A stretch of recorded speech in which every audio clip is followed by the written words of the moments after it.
അപ്പൊ ബംഗ്ലാദേശിൽ വന്നിട്ട് ഒരു തോണിയാത്ര ചെയ്യാണ്.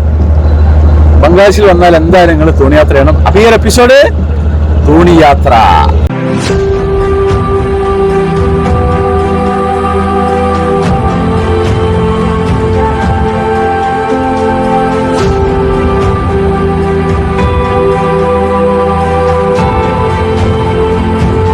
ഞാനിപ്പോൾ ഉള്ളത് ബംഗ്ലാദേശിന്റെ തലസ്ഥാനമായ ധാക്കയിൽ ധാക്ക റിവർ പോർട്ടിനോട് ചാരിയിട്ട് ഇവിടെ ബോട്ടുകളൊക്കെ സർവീസ് ചെയ്യുന്ന അവിടെ നിന്ന് ചാരിയിട്ട് അവിടെ ഒരു ബുരിഗംഗ റിവർ ഉണ്ട്. ഈ റിവറിലൂടെ ഒരു തോണിയാത്ര നടത്താൻ പോവാണ്.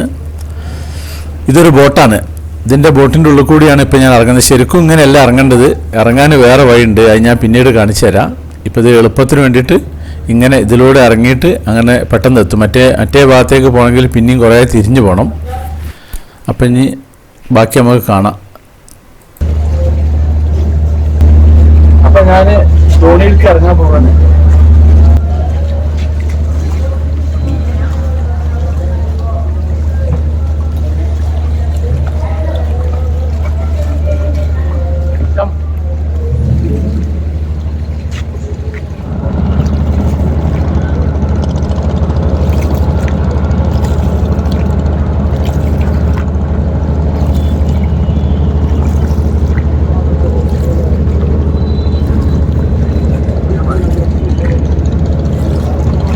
തോണിന്റെ നടുക്ക് പായ വെച്ചിരിക്കണം. അപ്പൊ പായലാണ് ഞാൻ ഇരിക്കുന്നത്. ഇതൊരു മണിക്കൂർ ഇങ്ങനെ കറങ്ങി വരാന്ന് 300 ധാക്കയാണ് ആദ്യം പറഞ്ഞത്. അങ്ങനെ അവസാനം പെശക്കി പിന്നെ ഒരു 200 ധാക്കയിലേക്ക് ഒപ്പിച്ചിട്ടുണ്ട്.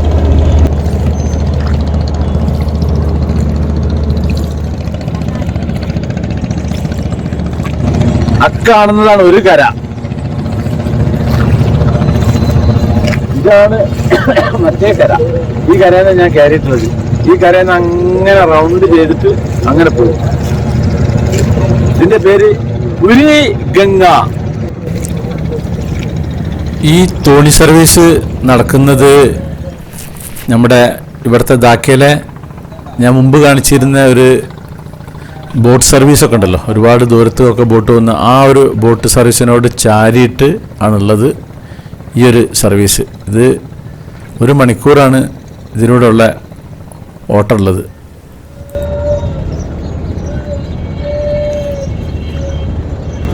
ലോകത്തുള്ള എല്ലാ പട്ടണങ്ങളും ഓരോ നദിക്കരയിലാണുള്ളത്. ഇതിന്റെ പേര് ഞാൻ നേരത്തെ പറഞ്ഞില്ലേ, ബുരിഗംഗ. ഇപ്പൊ ലണ്ടനില് തേംസ് നദി, ഫ്രാൻസില് സീൻ നദി, പിന്നെ ചൈനയില് ഷാങ്ഹായ്. അങ്ങനെ ഓരോ പട്ടണങ്ങളും ഓരോ നദിയുടെ തീരത്താണുള്ളത്.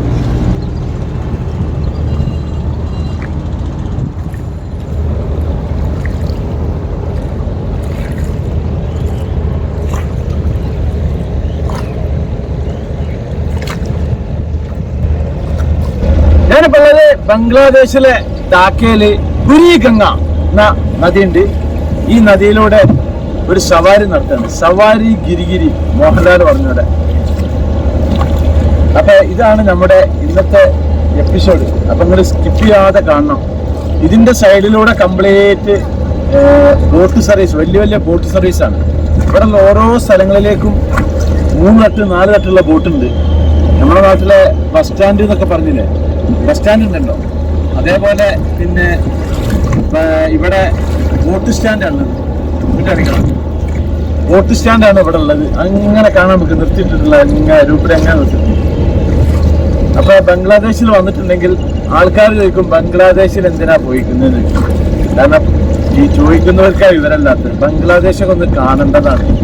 അല്ലാണ്ട് വെറും യൂറോപ്പും അമേരിക്കയും പിന്നെ ലണ്ടനും ഇത് മാത്രം കണ്ടാൽ പോരാ. അപ്പൊ നമ്മുടെ സ്വന്തം അയൽ രാജ്യങ്ങളായ ബംഗ്ലാദേശൊക്കെ ഒന്ന് കാണാൻ എല്ലാവരും.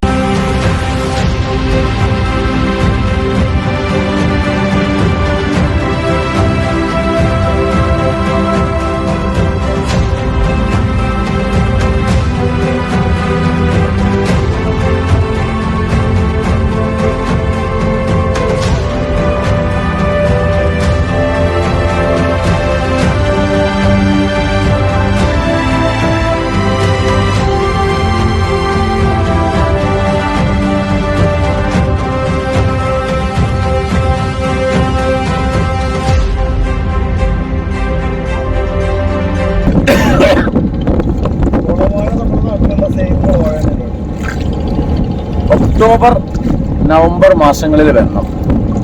ഈ ബംഗ്ലാദേശിൽ നല്ല കാലാവസ്ഥയാണ്.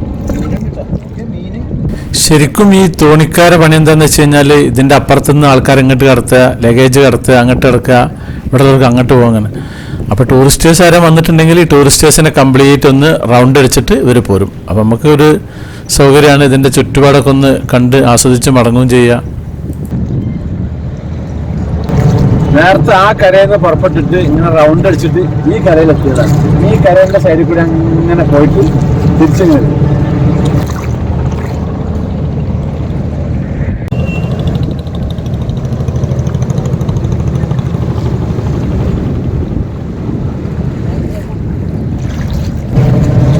ഇപ്പൊ പോയത് അക്കറുള്ള ആളുകൾക്ക് ഇക്കരെ കിടക്കാൻ വേണ്ടിയിട്ടുള്ള ആ ഒരു സർവീസാണ്.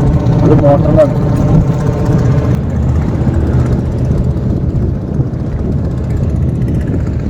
ഇത് തോണീൻ്റെ നടുക്ക് ബെഞ്ച് വെച്ചിരിക്കുകയാണ്. ഇതിൻ്റെ സൈഡിലൂടെ അങ്ങനെ ഇരിക്കാൻ വേണ്ടിയിട്ട്.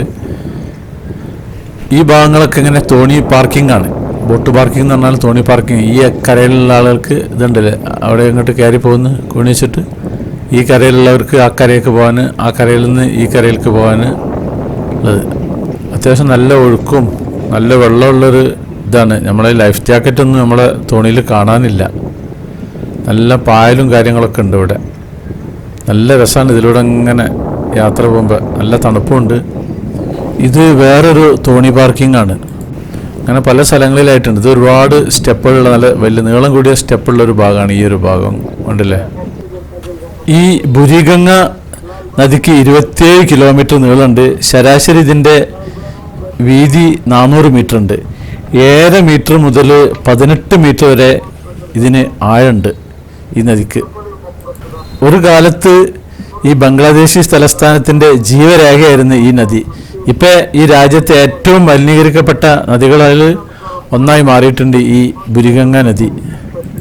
ഈ ധാക്കയുടെ തെക്ക് പടിഞ്ഞാറൻ പ്രദേശത്തിലൂടെയാണ് ഈ ബുരിഗംഗ നദി ഒഴുകുന്നത്.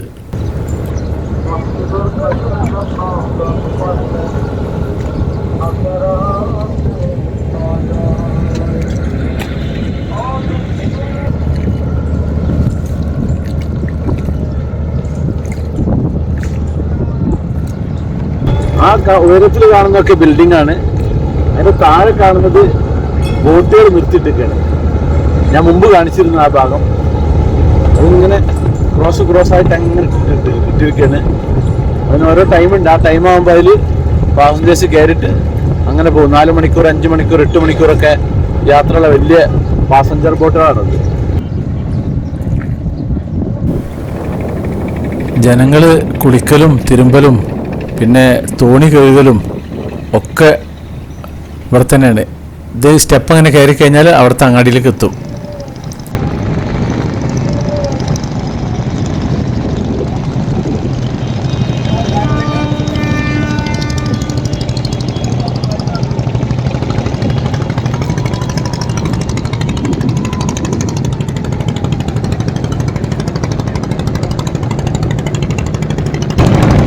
ഇതാണ് തോണി സ്റ്റാൻഡ്.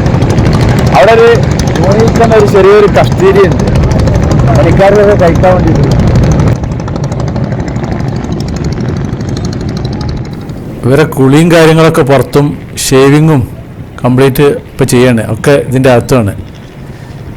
ഈ ബുരിഗംഗ എന്നുള്ള വാക്കിൻ്റെ അർത്ഥം എന്താണെന്ന് വെച്ച് കഴിഞ്ഞാൽ ഇതിനൊരു ചെറിയൊരു കഥ ഉണ്ട്. ചെറുതായിട്ടൊന്ന് പറയാം. ഈ ബുരിഗംഗ നദിക്ക് പിന്നെ പണ്ട് കാലത്ത് ഗംഗാ നദിയുടെ ഒരു കൈവഴി ദാലിശ്ശേരി നദി മുഖേന ബംഗാൾ ഉൾക്കടലിൽ പയച്ചിരുന്നു. കാലാന്തരത്തിൽ ഈ കൈവഴിയുടെ ഗതി മാറിയിട്ട് ഗംഗയുടെ പ്രധാന ഒഴുക്കിൽ നിന്ന് പൂർണ്ണമായിട്ട് ഇത് വേർപ്പെടുകയും ചെയ്തു. അങ്ങനെ ഈ കൈവഴിക്ക് പുരാതന ഗംഗ എന്ന പേര് വന്നു. അങ്ങനെ പുരാതന ഗംഗ എന്നുള്ള അതിനാണ് ബുരിഗംഗ എന്നുള്ള പേര് വന്നിട്ടുള്ളത്.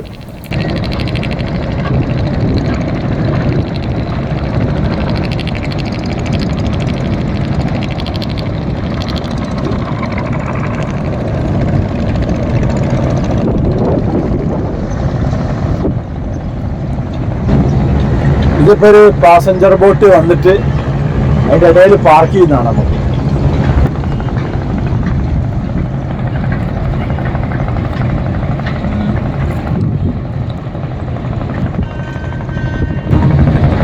ഈ ഗ്യാപ്പിൽ കൊണ്ടുപോയിട്ട് അത് പാർക്ക് ചെയ്യാൻ. അതിൻ്റെ അപ്പുറം അവിടെ ഒരു ബിൽഡിംഗ് ഉണ്ട്, അവിടെ ഒരു ബോട്ടുണ്ട്, അവിടെ ഒരു ബോട്ടുണ്ട്. ഇതിന്റെ ഇടയിൽ ഇവിടെ പാർക്ക് ചെയ്യും.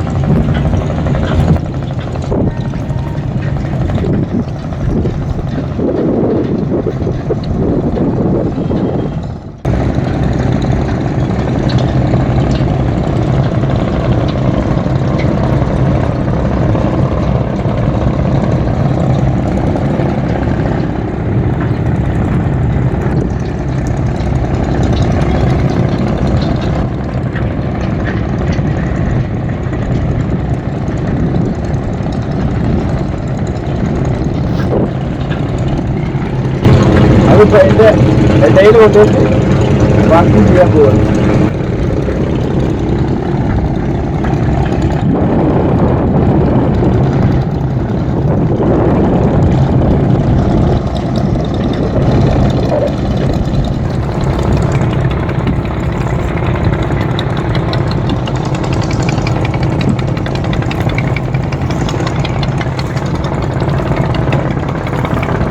ഇവന്മാർ ഈ ബിൽഡിംഗ് ഒന്നും പെയിന്റിങ് ഒന്നുമില്ല, കംപ്ലീറ്റ് സ്റ്റിക്കർ അടിച്ചിട്ട് SQ എന്നൊക്കെ പറഞ്ഞില്ല, കണ്ടില്ല ടേബിൾ അങ്ങനെ സ്റ്റിക്കർ അടിച്ചിട്ടില്ല. അവർക്ക് അങ്ങനെ പഴയ പോലെ കിടക്കുകയാണ്. ഇത് ഓൾഡ് താക്കയാണ്, ഓൾഡ് താക്ക. ഈ കാണുന്നതൊന്നും ബിൽഡിംഗ് അല്ല കേട്ടോ, ഇതൊക്കെ ബോട്ട് നിർത്തിയിട്ടതാണ്. ബോട്ടിൻ്റെ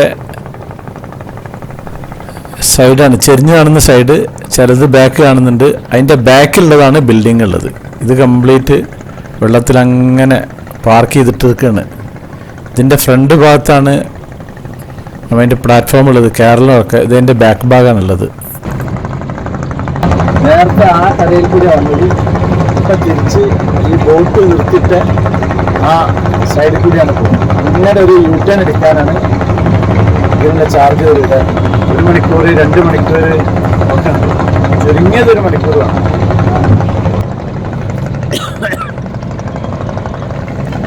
ഇതാണ് ഒരു ബോട്ട്, പർബത്ത്. ഇത് പർബത്ത് 18.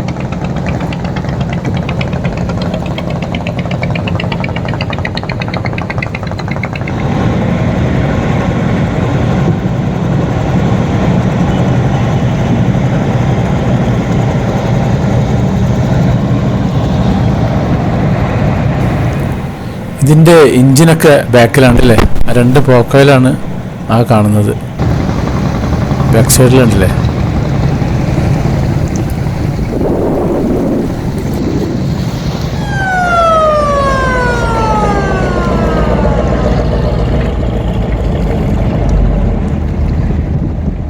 ഇത് ബാർജ് ഞാൻ പണ്ട് ലക്ഷദ്വീപിലൊരു എപ്പിസോഡിൽ കാണിച്ചിരുന്നു. അതായത് കപ്പൽ ഇങ്ങോട്ട് കരക്കെടുക്കാത്ത സ്ഥലം ഉണ്ടാവും. അങ്ങനത്തെ സ്ഥലത്തു നിന്ന് കപ്പലിലെ ലഗേജുകൾ കംപ്ലീറ്റ് അതിൽ വെച്ചിട്ട് നമ്മുടെ കരക്കൊണ്ടെന്ന് വെക്കും.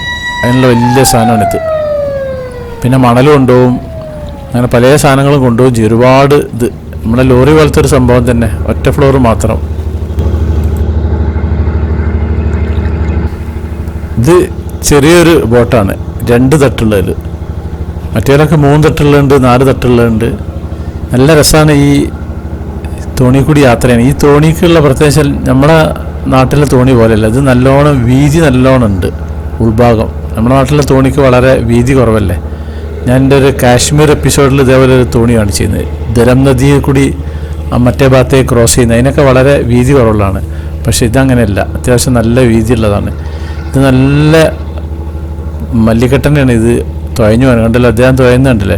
ആ ഒരു ഭാഗം അങ്ങനെ കൂർത്തിട്ട് നിൽക്കുന്ന, ഒരു പൊന്തിയിട്ട് നിൽക്കുന്നത്. നമ്മളെ ഇപ്പോഴത്തെ പുതിയ മോഡൽ ബൈക്കല്ലേ ബാക്കൊക്കെ അങ്ങനെ പൊന്തിക്കുന്നത്, അതേപോലത്തെ ഒരു സംഭവമാണ്. ഇദ്ദേഹം പോകുന്നുണ്ടല്ലേ. പാസഞ്ചേഴ്സിന് ഇക്കരയിൽ നിന്ന് അക്കരയ്ക്ക് കടത്താൻ വേണ്ടിയിട്ട് ആക്കുന്നതാണ്. ഇപ്പം മോട്ടറുള്ളത് ഇറങ്ങിയിട്ടുണ്ട് ഒരുപാട്. മറ്റേ സൈക്കിൾ റിക്ഷയ്ക്ക് മോട്ടർ വെച്ച പോലെ ഈ തോണിക്ക് മോട്ടർ വെച്ചിട്ടുണ്ട്. നല്ല സുഖം, പെട്ടെന്ന് എത്തും മറ്റേ ഭാഗത്തേക്ക് ക്രോസ് ചെയ്യാൻ. ഇത് സ്ഥിരമായിട്ട് ഇതിൻ്റെ അപ്പുറം അങ്ങനെ ക്രോസിങ് നടക്കുന്നുണ്ട് തോണി കൂടി ഉണ്ടല്ലേ. ഇതിലൊക്കെ പിന്നെ മോട്ടറിൽ പോകുന്നതാണ്. ഈ ഭാഗത്തും ഇത് മോട്ടറാണ്ടല്ലേ, അദ്ദേഹം അങ്ങനെ പിടിച്ച് നിൽക്കുന്നതന്നെ ഉള്ളൂ ആ തുഴയലേറിന്.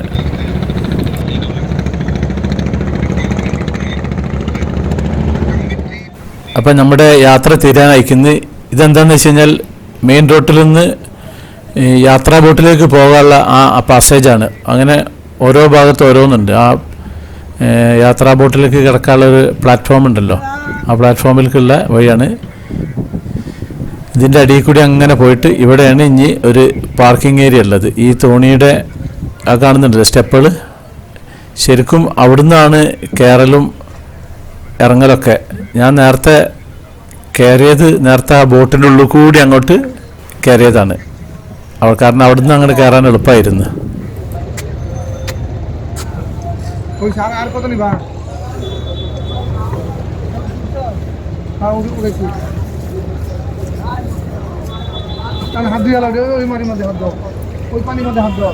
അടിപൊളി യാത്രയാണ്. ബംഗ്ലാദേശിൽ വന്നിട്ടുണ്ടെങ്കിൽ നമ്മളെ ധാക്കയിൽ ഇതേപോലെ തോണിശാല നടത്തണം. ഇദ്ദേഹമാണ് നമ്മളുടെ തോണിക്കാരൻ. നാം ക്യാ ഹെ? ജലീൽ സാഹിബ്. ഇവിടുന്നാണ് തോണി കയറലും ഇറങ്ങലും. ഞാൻ കയറിയത് നേരത്തെ മറ്റേൻ്റെ ഉള്ളിൽ കൂടി ബോട്ട് കൂടി ഇറങ്ങിയതാണ്. ഇതിൻ്റെ സ്റ്റെപ്പ് കയറിയിട്ട് ഇതിൻ്റെ മുകളിൽ ടൗണിലേക്ക് എത്തും. ഇതിൻ്റെ മുകളിൽ കംപ്ലീറ്റ് നമ്മളെ റിക്ഷക്കാർ കാത്തു നിൽക്കുന്നുണ്ട്. ഇനി റിക്ഷയിൽ അടുത്ത യാത്ര. അപ്പോൾ നമ്മുടെ സാക്സ് വെറൈറ്റീസ് ചാനൽ നിങ്ങൾ ആദ്യമായിട്ട് കാണുന്നവരാണെങ്കിൽ അത് സബ്സ്ക്രൈബ് ചെയ്യാൻ മറക്കരുത്. പിന്നെ അതുപോലെ ലൈക്ക് ചെയ്യാൻ മറക്കരുത്, കമൻറ്റ് ചെയ്യാൻ മറക്കരുത്, ഷെയർ ചെയ്യാനും മറക്കരുത്. എന്നാൽ താങ്ക് യു.